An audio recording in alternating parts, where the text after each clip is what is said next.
Former Vice President Dick Cheney, author of the new book, Heart, An American Medical Odyssey. So most people don't have the intense heart issues you had. Mm-hmm. What are they going to take from this book?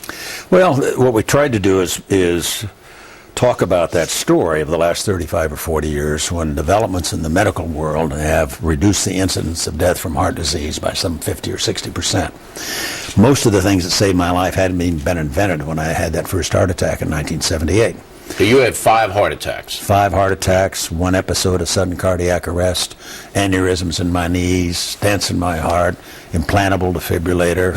And a heart transplant at the end, 2012. Bottom line, Cleveland Clinic was having a conference on innovation in cardiology a couple of years ago. They invited me to come as a patient because I was the guy who had virtually everything done to him as a heart patient. Okay. When these things happened to you, were you afraid? First time around, the first heart attack I was. In terms of, you wake up, you're 37 years old, you're in the hospital, and you've had a heart attack. That's sharp. It's disturbing, if you will. Over time, you learn to live with it. It's now to the point where, and the book in part is about this, is that it's hopeful. You can have coronary artery disease, heart disease, and lead a relatively normal life. I certainly did. When you got the heart transplant, were you fearful when you went in for that operation? That's it. No, I was hopeful. I was optimistic. Okay. The hard part was the operation before that. Do you fear death? Do I fear death? I didn't feel that way when I faced it, when I got to the point where I was near death, I guess. I was talk about it in the book. When I went into end-stage heart failure, my heart is so weak it's no longer providing blood supply to kidneys, liver, and so forth. Had hours to go. I was at peace. Are you a believer? I am.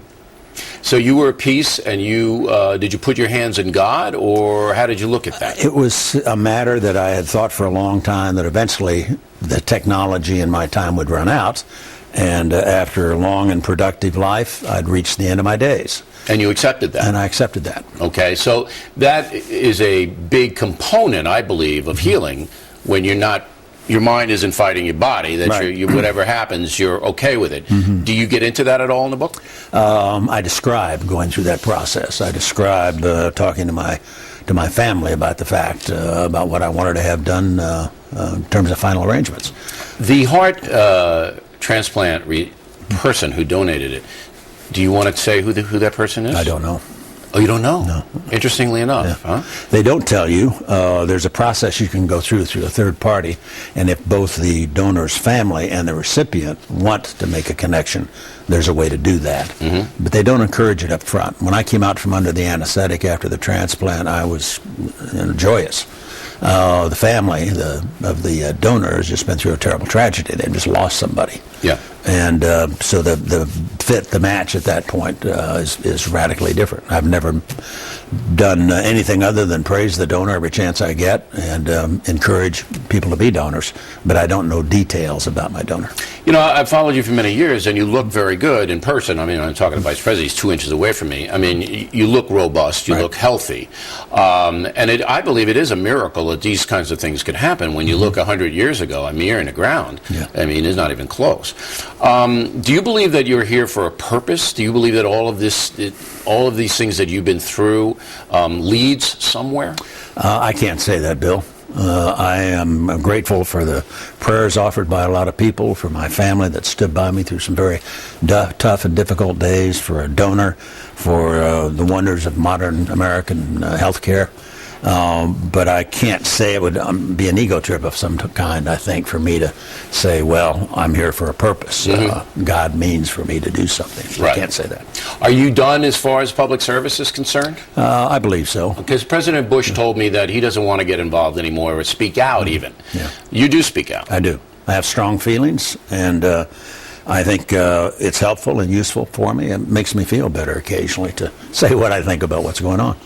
You and the president were demonized by the national media, pretty intensely, would you say? Pretty intensely. I didn't expect anything else.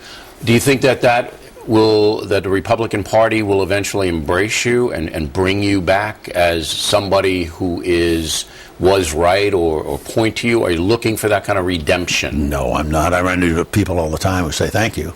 Yeah. I suppose my critics aren't the ones that come up and shake my hand and thank me for my service. But I'm very delighted that I had the opportunity to serve. I enjoyed it. I'd do it again in a minute. Last question. Is the American press corrupt, in your opinion? Seriously misguided. There are some elements out there like Fox, like your show, that I think are seriously objective and reflective of what I think a lot of Americans believe.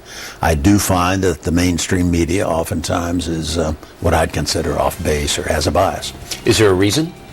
I don't know that there's a reason, there's some kind of conspiracy. I don't believe that necessarily.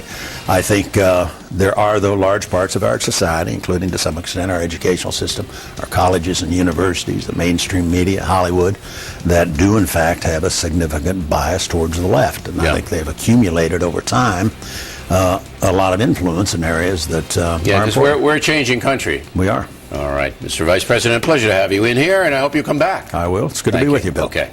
Plenty more